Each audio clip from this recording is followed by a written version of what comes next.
Jacob Zuma, South Africa president rejects ANC request to stand down. South Africa's President Jacob Zuma has defied his party and refused to step down, according to media reports. He and senior members of the African National Congress, ANC, held talks on Sunday, but no details of their meeting have been released. Facing corruption allegations, Mr Zuma was replaced as ANC leader in December. Party leaders, who may be trying to oust Mr Zuma before his State of the Nation address later this week, will hold an emergency meeting on Monday. Julius Malema, an opposition leader and former ANC member, said on Twitter that Mr Zuma had been asked to stand down but had refused.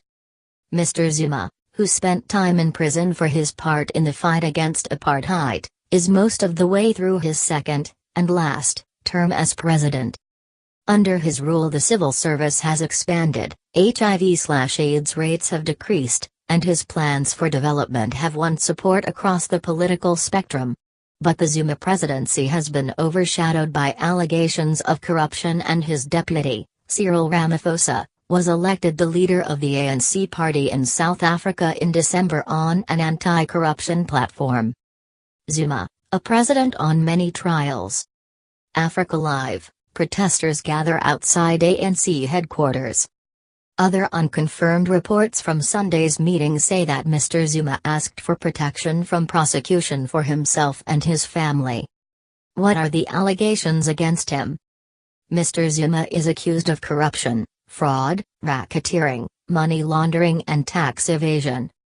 The 18 charges go back to the 1990s and relate to 783 payments made as part of an arms deal.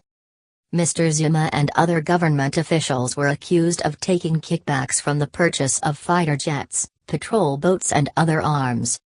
Charges were first brought against Mr Zuma in 2005 but dropped by prosecutors in 2009. Mr Zuma has always denied any wrongdoing. A businessman with links to him, Shader Sheikh, was sentenced to 15 years in prison for